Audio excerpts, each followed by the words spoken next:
أعوذ بالله السميع العليم من الشيطان الرجيم بسم الله الرحمن الرحيم الحمد لله رب العالمين وبه نستعين وصلى الله على سيدنا محمد وعلى الطاهرين وعلى الله أعدائهم أجمعين. Un sujet d'une vingtaine de minutes à peu près concernant la divergence entre les musulmans concernant la description d'Allah subhanahu wa ta'ala.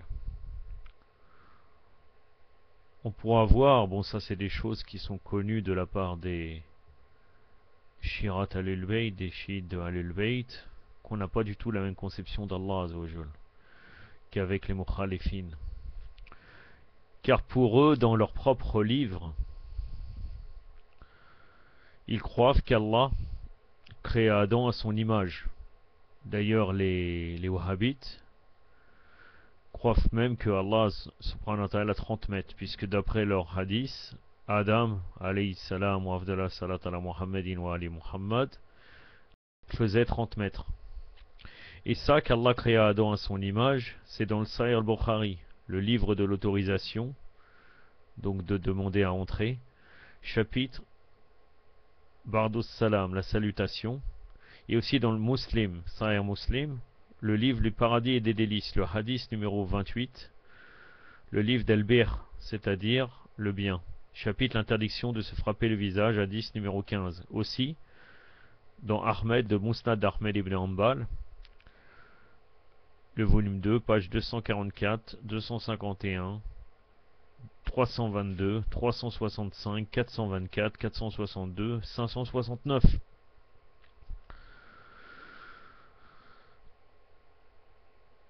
Il faut bien aussi comprendre que même là, ce que je vais vous décrire plus loin, en réalité, le fait de donner un corps à Allah Azzawajal et de faire qu'il ressemblerait à l'être humain vient typiquement de la religion juive.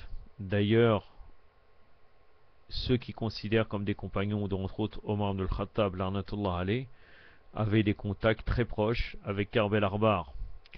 D'ailleurs, après, ça a continué, puisqu'à l'époque de Osman ibn Affan, Ka'b el-Arbar, Yom al-Jumu'ah récitait la Torah et racontait les histoires de la Torah sur le mimbar de Rasulillah sallallahu alayhi wa alayhi. C'est vraiment très grave à Médine.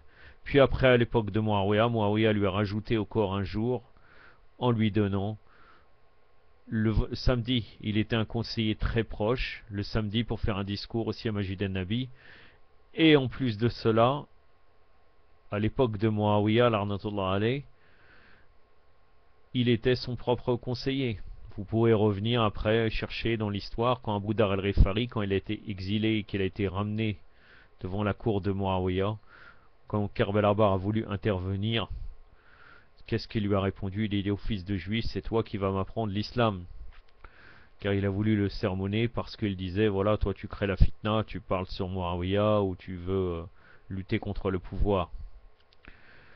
Donc les juifs avaient une place très importante au début de l'islam, dans la falsification de l'islam, et aussi après par la suite. Et d'entre autres, ces croyances-là viennent de chez eux. Aussi qu'Allah subhanahu wa ta'ala, il pense, ces déviationnistes, qu'il a des doigts, une jambe et un pied.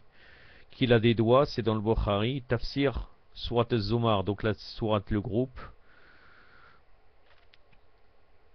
le chapitre 2, le hadith 112. Aussi dans le livre du Tawhid, donc de l'unicité d'Allah, le chapitre 4, hadith 192. Aussi dans le Muslim, Sahih Muslim, le livre de la description de la résurrection et du paradis et de l'enfer. Dans ce chapitre, le hadith numéro 19, 21 et 22. Le fait qu'il a une jambe, qu'Allah a une jambe, c'est trouvable dans le Bukhari. Donc c'est les références premières des mukhalifin. Le tafsir de Surat an-Nur, verset 43. Et le livre de Tawhid, donc de l'unicité d'Allah, le volume, le chapitre 4, le hadith numéro 189. Et aussi le jour de la résurrection, Allah subhanahu wa ta'ala posera son pied comme s'il avait un pied, sur le feu de la géhenne, qui dira alors qat, c'est-à-dire assez, assez. El-Bukhari, Tafsir Surat al-Qaf, aussi le livre de Tawhid, le chapitre 4, hadith numéro 191. Aussi le Tirmidhi, Sunan al-Tirmidhi, la description du paradis et de ses délices et de l'enfer et ceux qui y rentrent. Aussi qu'Allah subhanahu wa ta'ala, ils disent qu'il a un espace, qu'il se déplace d'un lieu à un autre à cause de ce qui est rapporté que le messager d'Allah sallallahu alayhi wa alayhi dit son trône est situé sur ses cieux comme cela en montrant avec ses doigts l'exemple d'un dôme, il a fait comme cela, et qu'il fléchit sous son poids comme le fait le bas ou le chargement sous le cavalier. Ça c'est dans Abu Daoud, Kitab al-Sunnah, chapitre El-Jamiya, hadith 4726, pardon. Aussi Ibn Majah, Sunan El-Jamiya et Sunan al-Darimi, El-Raqa'iq. C'est-à-dire c'est l'heure de la descente du Seigneur. Aussi dans Kitab al-Tawhid de Muhammad ibn Abdel Wahhab, l'arnatullah alayh, et Minaj al-Sunnah d'Ibn Tamiya, l'arnatullah alayh. Aussi qu'il descend chaque fin de nuit au ciel de ce bas monde et dit qui m'appelle pour que je l'exauce, qui me demande pour que je lui donne. El-Bukhari, le livre de Tahajjud, sa vocation et la prière nocturne, et aussi le Tawhid, le livre de Tawhid, Da'awat. Aussi dans le Muslim, le livre de Dua d'Abu Daoud, aussi réplique à la Jamiya, le hadith 4733, et Tirmidhi, c'est cité dans le livre de la prière, le chapitre 2, hadith numéro 233-235. Sunan ibn Majah, hadith 1366. Et Darimi, le livre de la prière, chapitre la descente du Seigneur au bas ciel.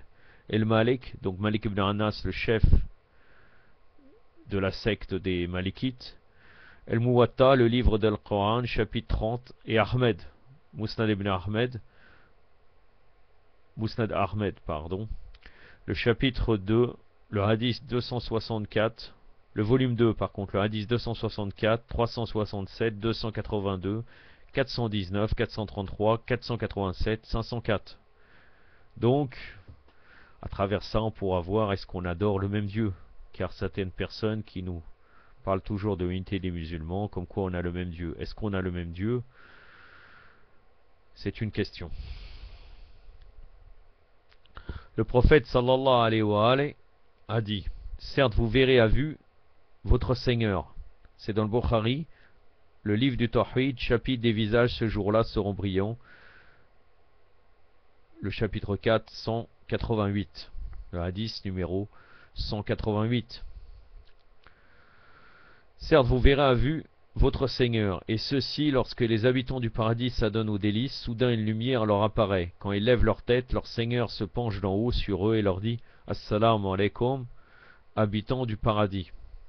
Le prophète ajouta, c'est l'interprétation de la parole d'Allah subhanahu wa ta'ala, qui dit « Paix, telle est la parole qui leur sera adressée de la part d'un Seigneur miséricordieux ». La sourate 36, le verset 58.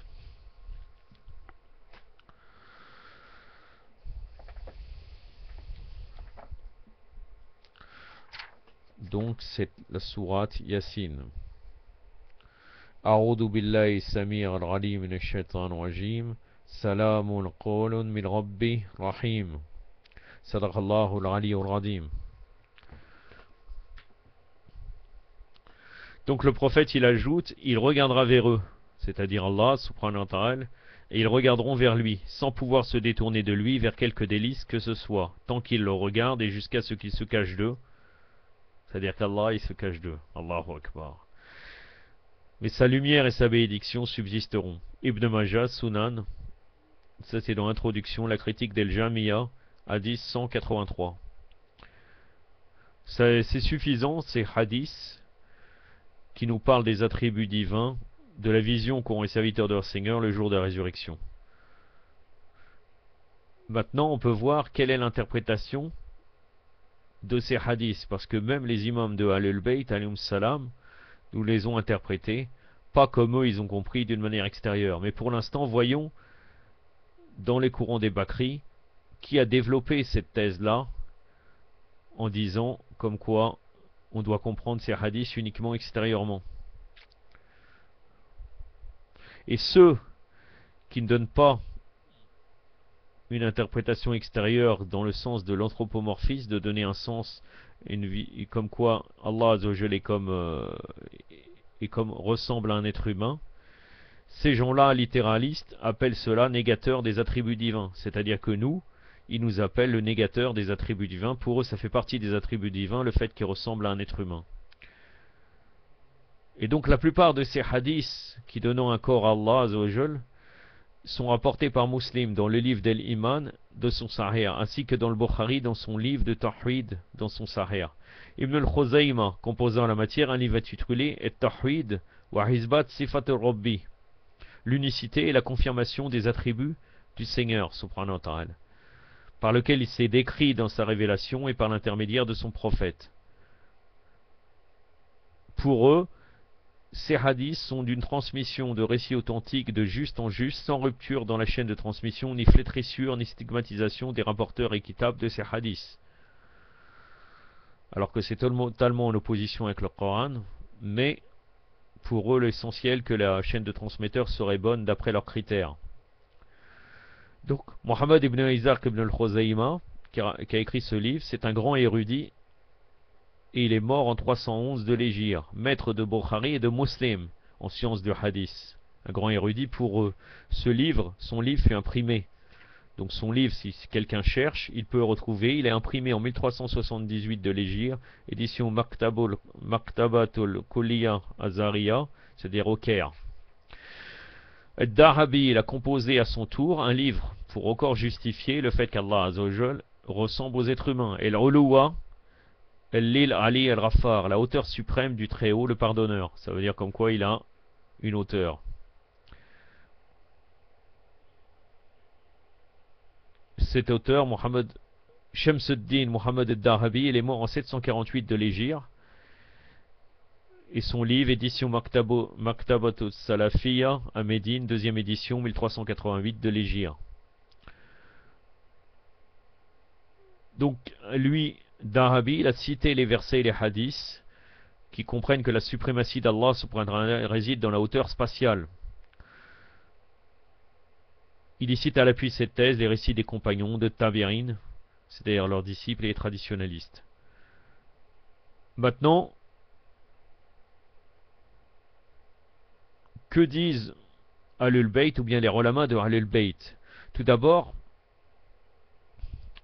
ils citent un verset coranique pour contrer cela. Les regards ne sauraient l'atteindre alors qu'il peut atteindre les regards. C'est la sourate 6, le verset 103. Je vais vous le lire en arabe comme d'habitude. Donc c'est la sourate Les bestiaux et l'Anam, le verset 103. أعوذ بالله السميع العليم من الشيطان الرجيم لا يدرك الأبصار وهو يدرك الأبصار وهو اللطيف الخبير صدق الله العلي العظيم. Les regards ne le perçoivent pas, lui perçoit tous les regards. Il est le bienveillant et doux. Et il connaît tout. Donc c'est un verset qui peut répondre concernant le regard. Donc après, comment interprétons-nous le verset qui dit ce jour-là il y aura des visages brillants qui tourneront leur regard vers leur Seigneur? Donc la sourate 75, le verset 22.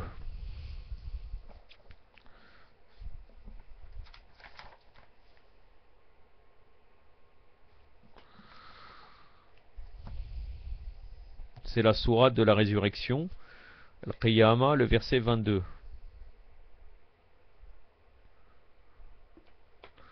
Le verset 22 et 23 aussi. أعوذ بالله السميع العليم من الشيطان الرجيم وجوه يوم الدين نادرة إلى ربك إلا ربها نزيرة صدق الله العلي العظيم. Donc c'est, comme j'avais mal prononcé, c'est إلى ربها نزيرة صدق الله العلي العظيم. Donc Ce jour-là, il y aura des visages brillants qui tourneront le regard vers leur Seigneur. Le regard sera tourné vers l'ordre du Seigneur, vers ce que Allah Azza wa Jal nous ordonne, dans l'expectative. À l'instar, comme dans le verset par exemple, interroge la cité où nous étions. La sourate 12, le verset 82. Et là, ça ne veut pas dire la cité comme qu'on interroge la cité, la ville, on interroge les gens de la cité. Donc là, c'est la même chose pour tourner leur regard vers leur Seigneur, c'est vers l'ordre du Seigneur qu'on est tourné. La cité où nous étions, donc là où nous étions, c'est la sourate 12, le verset 82. Donc là, c'est les gens de la cité et non pas la cité en soi. C'est un argument pour montrer que quelquefois, Allah Azzawajal parle d'une chose directement alors qu'il veut dire autre chose. Et comme le Coran, d'après les Ahlul Bayt, peut s'expliquer par les autres versets, un verset s'explique par un autre verset, on peut faire le lien pour montrer que le regard vers leur Seigneur, c'est l'ordre, c'est vers l'ordre du Seigneur. أعوذ بالله السميع العليم من الشيطان الرجيم وَالسَّلِيَ الْقَرِيَةَ الَّتِي كُنَّا فِيهَا. Sadaqallahu al-Ali al-Adim. C'est une partie du verset, c'est dans la sourate Yusuf, la sourate Joseph, le verset 82. Questionne la cité où nous étions. Sadaqallahu al-Ali al-Adim. Ainsi, donc c'est comme ça qu'on fait l'interprétation des versets dont la lettre, en apparence, indique qu'Allah Azzawajal aurait un corps, puisqu'on peut se tourner vers lui. Donc c'est comme ça qu'on peut répondre. Donc pour nous, ces gens qui donnent un corps sont des mujassima ou bien mushabiha, c'est-à-dire qui donnent une forme à Allah Azzawajal. Ils prêtent à Allah les attributs de ces créatures. L'imam Ali alayhi salam nous a dit aussi, Allah ne descend pas et n'a pas besoin de le faire. Parle ainsi celui qui lui attribue quelque manque ou ajout. Ceux qui veulent donner un corps à Allah, il lui attribue un manque ou un ajout. Tout mouvement a besoin d'être mu par quelqu'un ou par quelque chose. Prenez garde au sujet de ses attributs. Ne parlez pas de limite. N'évoquez ni manque ni ajout, ni l'acte de mouvoir, ni l'état d'être mu. Ni départ, ni descente, ni redressement, ni station assise. Ça c'est dans Al-Kafi de Shir al-Kulaini, le Kitab al-Tawhid, donc le livre de Tawhid, le chapitre le mouvement et le déplacement. Aussi Shir Saduq, le Kitab al-Tawhid, de Al-Majlisi aussi al-Bihar, le hadith numéro 35, le volume 3, la page 311. Aussi, il y a un rapporteur qui a demandé à l'imam Ali ibn Musa Reda alayhi salam, nous rapportions qu'Allah subhanahu wa ta'ala a fait un partage au sujet de sa parole et de sa vision à Moussa alayhi salam, c'est-à-dire qu'Allah il a parlé à Allah, il a parlé à Moussa alayhi salam, wa afdallah salat ala Muhammadin wa alayhi Muhammad, et à Muhammad sallallahu alayhi wa alayhi, il lui a donné la vision. Comme quoi il y avait une séparation. Moussa il lui a donné le fait qu'il puisse voir Allah. Non, Moussa il lui a donné le fait qu'il peut parler avec Allah, puisque dit Kalimullah.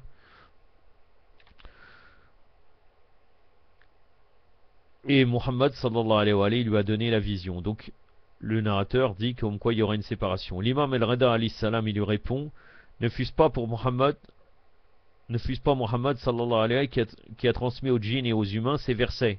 C'est-à-dire que le prophète a transmis des versets qui sont en contradiction avec ce que dit le narrateur. Les regards ne sauraient l'atteindre alors qu'il atteint les regards. La sourate 6, le verset 103.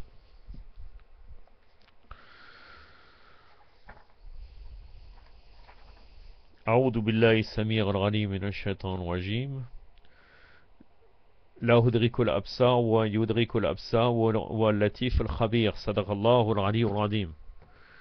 Donc là il le confirme avec le verset que j'avais cité précédemment. Il lui dit leur science ne peut l'atteindre. La sourate 20, le verset 110.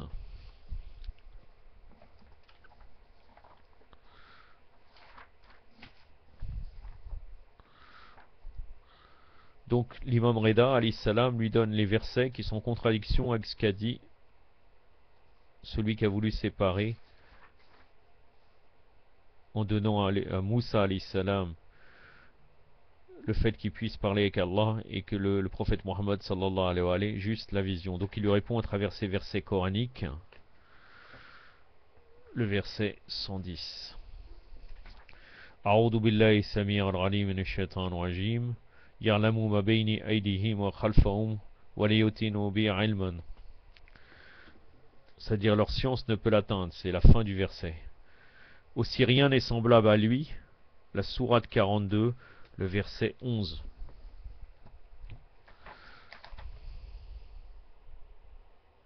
C'est la sourate Ash-Shura, le verset 11.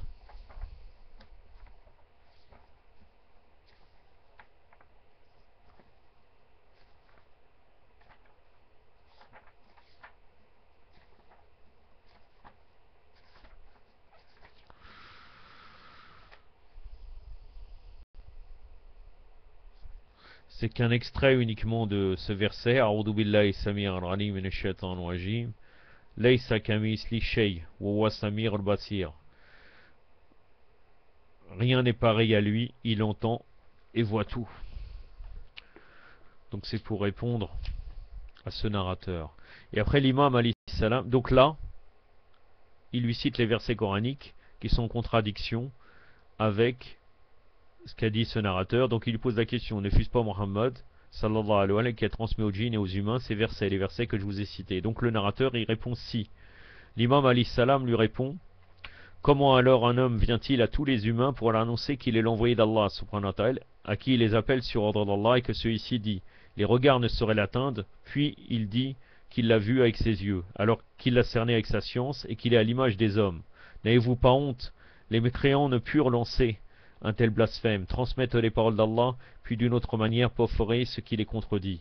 Le narrateur répondit, mais il dit, il l'a vu en vérité une autre fois. C'est la sourate 53, le verset 13. La sourate de l'étoile, le verset 13.